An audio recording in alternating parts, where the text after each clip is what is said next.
Ground లోకి రండి, ground లోకి వచ్చి ఏం జరుగుతుందో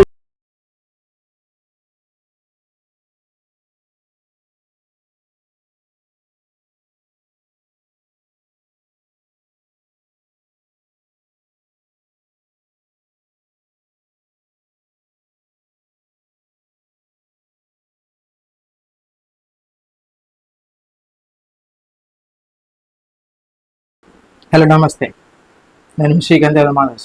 ఇంతగానం కొట్లాడి తెచ్చుకున్న తెలంగాణ మళ్ళీ కొట్లాటల్లోనే పోతుంది. తెలంగాణ తెచ్చుకున్న పర్పసే ఉద్యోగాల గురించి. ఆ ఉద్యోగాల కోసము మళ్ళీ నిరుద్యోగులు రోడ్లు ఎక్కాల్సి వస్తుంది, లాఠీ చార్జులతో దెబ్బలు తినాల్సి వస్తుంది. మళ్ళీ సేమ్ సినారియో తెలంగాణ రాకముందు ఎలా ఉందో ఇప్పుడు అలానే ఉంది. దానికి కారణం నోటిఫికేషన్స్. ఈ నోటిఫికేషన్స్ని జూన్లో స్టార్ట్ చేశారు. June to August, I think 5th or 6th close. ఈ పీరియడ్ ఆఫ్ ఈ జూన్ టు ఆగస్ట్ పీరియడ్లో దాదాపు 12 ఎగ్జామ్స్ ఉన్నాయి. 12 ఎగ్జామ్స్కి ప్రిపేర్ అవ్వాలంటే ఈ 3 months సరిపోద్దా? ఇది నిరుద్యోగుల ప్రశ్న. మాకు చదువుకోవడానికి కరెక్ట్ టైం ఇవ్వకపోతే మేము ఎలా ఎగ్జామ్స్ రాయగలుగుతామని చెప్పేసి నిరుద్యోగులు అడుగుతున్నారు. కానీ గవర్నమెంట్ మాత్రం దీని తర్వాత ఇంకో డిఎస్సి ఉంటుంది, మెగా డిఎస్సి ఉంటుంది అని చెప్తున్నారు. బట్ మీ ఉద్యోగాలకు మేము భరోసానిస్తామని చెప్పి ఎలక్షన్స్ టైంలో ఎవరైతే నిరుద్యోగులు ఉన్నారో వాళ్ళు పెట్టిన మీటింగ్స్లో కానీ, రాహుల్ గాంధీ, ప్రియాంక గాంధీ వచ్చినప్పుడు కానీ వాళ్ళు చెప్పింది ఏంటంటే ఈ పోస్టులతో ఇంకా పోస్టులు పెంచుతామని చెప్పేసి చెప్పారు. దాని మూలంగానే మనకు నిరుద్యోగులు లాస్ట్ గవర్నమెంట్లో ధర్నాలు చేశారు. దేని గురించి? అదే ఉద్యోగాల గురించే. మళ్ళీ ఇప్పుడు ప్రజెంట్ ఉన్న గవర్నమెంట్లో కూడా ధర్నాలు చేయాల్సి వస్తుంది. కావాలని ఏరి కోరి తెచ్చుకున్న కాంగ్రెస్ ప్రభుత్వము టీఆర్ఎస్ ప్రభుత్వం కంటే ఇంకా నియంతగా పరిపాలిస్తుంది అని చెప్పేసి నిరుద్యోగులు ఆవేదనలు వ్యక్తం చేస్తున్నారు. ఇప్పుడున్న గవర్నమెంట్ మా గురించి అసలు ఆలోచించడం లేదు అని ఇంకో రూమర్స్ కూడా ఉన్నాయి. మేము పార్టీ కార్యకర్తల్లాగా మా బుక్స్ను పక్కన పెట్టి పార్టీ కార్యకర్తల్లాగా కండువాలు కప్పుకొని ఒక పార్టీకి గ్రామాలకు వెళ్ళి బస్సు యాత్రల పేరుతో గ్రామాలలో ప్రచారం చేసినాం.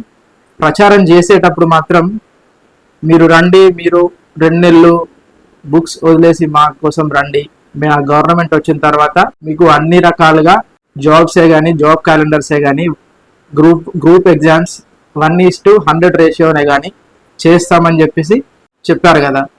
మరి ఇప్పుడు ఎందుకు చేయట్లేదు?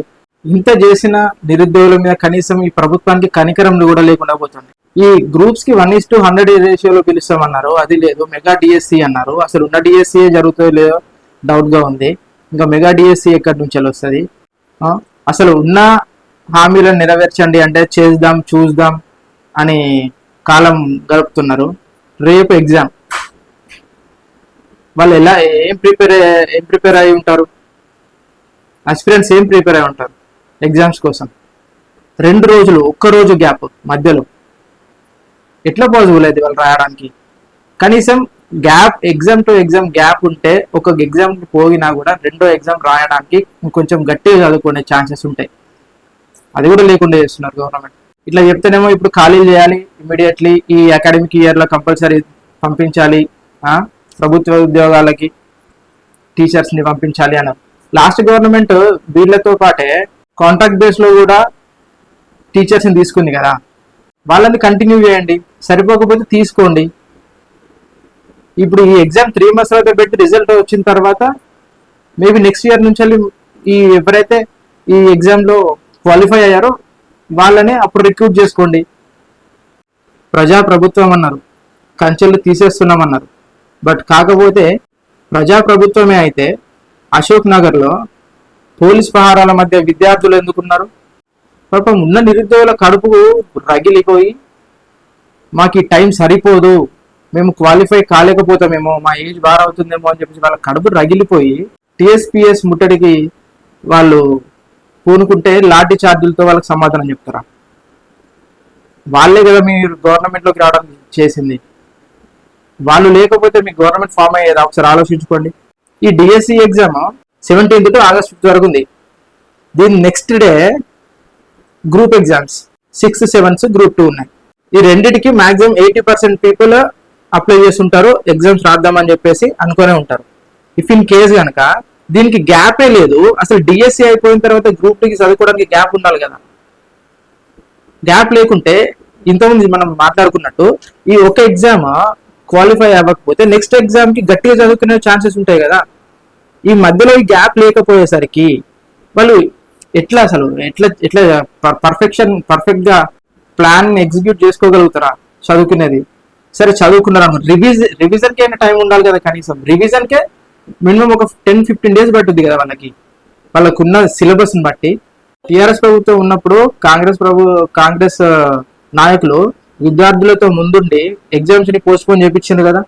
మరి ఇప్పుడు మీరే కదా ప్రభుత్వంలో ఉంది, మీరెందుకు పోస్ట్ పోన్ చేయలేకపోతున్నారు? చేస్తే విద్యార్థులకు ప్లస్ పాయింటే కదా. మీకు వచ్చే నష్టం ఏమున్నది అందులో? ఇన్ని రోజులు లేని నష్టం ఇప్పుడు కొత్తగా ఏమన్నా వస్తుంది నష్టం.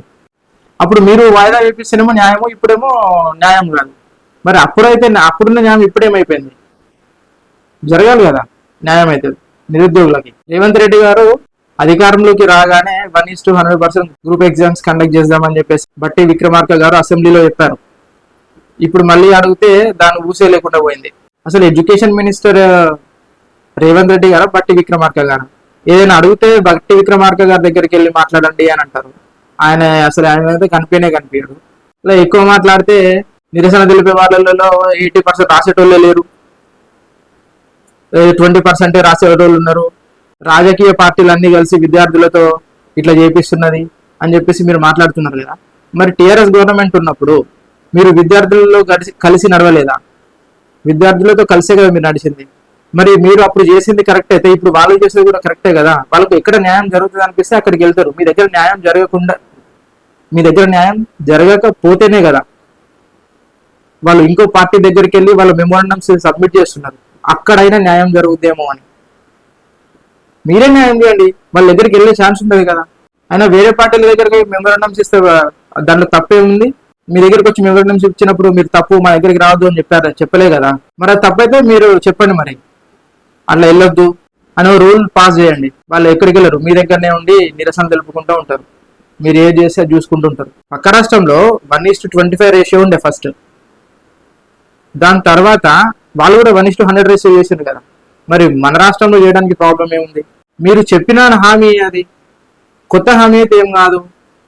విద్యార్థుల సభలోకి వెళ్ళి మరీ చెప్పారు మీరు, మేము ఈ హామీని నెరవేరుస్తాం, ఇంకా పోస్టులు ఎక్కువ అవసరం ఉంటాయి ఇప్పుడున్న పోస్టులే కాకుండా 25,000 పోస్టులని భర్తీ చేస్తాం మెగా డిఎస్సి కోసం అని చెప్పారు. ఇప్పుడు వేసిందంతా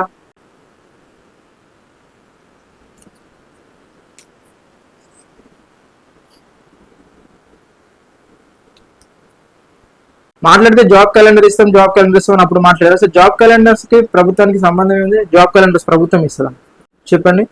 మోతీలాల్ నాయక్ ఎప్పుడైతే నిరాహార దీక్ష చేపట్టిండో ఆ రోజు నేను ఒక వీడియో చేశాను, మీరు చూడండి, నేను అది డిస్క్రిప్షన్ లో ఇస్తా వీడియో. ఆ రోజు చెప్పా, మోతీలాల్ నాయక్ నిరాహార దీక్ష చేస్తున్నప్పుడే ప్రభుత్వము కంపల్సరీ ఆయనతో వెళ్ళి మాట్లాడి దాన్ని సార్ట్అవుట్ చేసుకోండి ప్రాబ్లమ్ని. ఇఫ్ ఇన్ కేస్ కనుక అది కాకపోతే తెలంగాణ మూమెంట్ లానే విద్యార్థులలో నిరుద్యోగ మూమెంట్ మాత్రం కంపల్సరీ వస్తుంది అని చెప్పిన. అది ఇప్పుడు 100% అదే జరుగుతుంది. గత ప్రభుత్వం లానే ఇప్పుడున్న ప్రభుత్వం కూడా సేమ్ టు సేమ్, అక్కడ ఎక్కడ డిఫరెన్స్ అయితే కనబడతలేదు. ఇది మీ గవర్నమెంట్ కి కరెక్ట్ కాదు అని మొత్తుకున్నా, అయినా యూజ్ లేకుండా పోయింది. ఇప్పుడు అదే జరుగుతుంది. వాళ్ళు అడిగే ఒకే ఒక్క కోరిక అంతే, డిమాండ్ వాళ్ళది, రీజన్ డిమాండ్. అది హెవీ సిలబస్లు ఉన్నాయి, 1200-1300 పేజీలు ఒక్కొక్క బుక్ లో. ఎట్లా చదువుతారు? నాకు తెలిసి హార్డ్లీ 35 days అనుకుంటా టైం ఉంది. ఆ 35 days లో మాక్సిమం ఒక 60 books ఉంటాయి. వాళ్ళు ఎట్లా కంప్లీట్ చేయగలుగుతారు? ఆ చదువుకుంటూ పోయింది మళ్ళీ రివిజన్ ఎట్లా చేయగలుగుతారు? ఎగ్జామ్ ఎట్లా అటెండ్ కాగలుగుతారు? అటెండ్ అయినా అందులో క్వాలిఫై ఎట్లా అవుతారు? వాళ్ళకి భయం ఉండదా? మెంటల్ ప్రెషర్స్ ఉండవా? ఎన్ని రోజుల నుంచి వెళ్ళి 20 days నుంచి వెళ్ళి మాక్సిమం 20 days నుంచి వెళ్ళి ఇది జరుగుతూనే, రోడ్ల మీదకి వస్తూనే ఉన్నారు, మీరు లాఠీ చార్జ్ చేస్తూనే ఉన్నారు. ఇట్లా చూడండి, వాళ్ళని కూడా చూడండి. వాళ్ళు గొంతమ్మ కోరికలు కాదు కదా అడిగేది, మీ హ్యాండ్లో ఉన్నదే కదా. కనీసం మొన్న రీసెంట్గా టెట్లో క్వాలిఫై అయిన వాళ్ళకి టైం ఉండాలి కదా. సరే ఇంతకుముందు ఉన్న స్టూడెంట్స్ అంటే వాళ్ళు ఎప్పటి నుంచి చదువుకుంటున్నారు, ఇప్పుడే గుర్తొచ్చిందా అని మీరు మాట్లాడతారు. మరి రీసెంట్గా టెట్ క్వాలిఫై అయిన వాళ్ళు వాళ్ళకు ఎంత టైం ఉంటే ఉండాలి కదా. టెట్కి డిఎస్సికి సిలబస్ వేరే తెలుసా అసలు? టెట్ జస్ట్ క్వాలిఫై ఎగ్జామ్ అంతే, డిఎస్సి కంప్లీట్ లైఫ్ కదా అది. ఎట్లా చదువుకోగలుగుతారు వాళ్ళు? వాళ్ళు అడిగి 3 months గ్యాప్ ఇవ్వండి అని చెప్పేసి, అది కూడా కాకపోతే ఎట్లా సార్? వాళ్ళు కూడా మనుషులే కదా, ఎంత ప్రెషర్ అని తీసుకుంటారు, మెంటల్గా ఫిజికల్గా ఎంత ప్రెషర్ అని తీసుకుంటారు చెప్పండి. మొన్న ఇందులో ఒక వీడియో చక్కర్లు కొట్టింది కదా, ఇది ఎక్కువ ప్రెషర్ పెడితే ఒక రోబోట్ 4వ అంతస్తు నుంచి వెళ్ళి దునికి కింద పడి సూసైడ్ చేసుకుంది, దాని చిప్ తీసి చూస్తే ఎక్కువ ప్రెషర్ వల్ల దునికి చనిపోయింది అని చెప్పేసి. అరే మనం తయారు చేసిన రోబోట్సే వస్తున్నాయి, వీళ్ళ పరిస్థితి ఏంది? మళ్ళీ తెలంగాణలో ఆత్మహత్య తెలంగాణ కిందకి చేసేద్దామా? వీళ్ళు ఇఫ్ ఇన్ కేసు కనుక ఎవరైనా ఆత్మహత్య చేసుకుంటే దానికి రెస్పాన్సిబిలిటీ ఎవరు? మీ గవర్నమెంట్ అవుద్ది కంపల్సరీ, 100% మీ గవర్నమెంట్ అవుద్ది. ఈ వచ్చిన 3 నెలలలో 10-12 ఎగ్జామ్స్, దాన్ని ఏం చదువుకోవాలో అర్థం కాక, ఏ సిలబస్ ప్రిపేర్ అవ్వాలో అర్థం కాక వాళ్ళు ఇప్పటికే మైండ్లో చాలా ప్రెషర్ తీసుకుంటున్నారు. ఇంకెంత ప్రెషర్ పెడతారు చెప్పండి? బిల్ చేయండి, ఇంకా ప్రెషర్ పెట్టి పెట్టి పెట్టి దాంట్లో మళ్ళీ ఇంకో 10-15 మంది ఆత్మహత్య చేసుకున్న తర్వాత అప్పుడు మళ్ళీ కొత్తగా పెడదామని చెప్పండి. ఇది చాలా చాలా కాంగ్రెస్ పార్టీకి చాలా వ్యతిరేకత ఉంటుంది, 100% చెప్తున్నా. ఇది గనక మీరు సార్ట్అవుట్ చేయకపోతే మాత్రం నెక్స్ట్ టైం కాదు, అసలు ఈ 5 years మీరు సీఎంలో ఉంటారో లేదో అనేది డౌటే. ఇది నా ఒపీనియన్. చూసుకోండి, ఎందుకంటే ఇప్పటికీ అసమ్మతి వర్గం మొత్తం ఢిల్లీలోనే ఉన్నది. మీకు ఆ విషయం తెలుసో లేదో మరి. మళ్ళీ డిఎస్సి పెడతా అంటున్నారు కదా, ఆ పెట్టేదేదో ఈ 3 months గ్యాప్ ఇవ్వండి. గ్యాప్ ఇచ్చి మొత్తం అన్ని పోస్టులన్నీ కలిపి మళ్ళీ ఎగ్జామ్ కండక్ట్ చేయండి.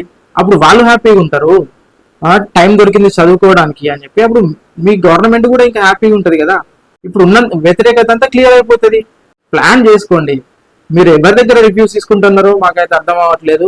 మీ కింద ఎవరిని పెట్టుకొని మరి చేస్తున్నారో, మీ వరకు అసలు ఈ ప్రాబ్లమ్స్ వస్తున్నాయో లేదో అనేది first of all doubt. Mediators ని పెట్టుకోకండి, గ్రౌండ్ లోకి రండి, మీరే రండి గ్రౌండ్ లోకి. రాష్ట్ర ప్రయోజనాల గురించి తప్ప మీరు అన్ని ప్రయోజనాల గురించి ఆలోచిస్తున్నారు అనిపిస్తుంది. గ్రౌండ్ లోకి రండి, గ్రౌండ్ లోకి వచ్చి ఏం జరుగుతుందో చూడండి.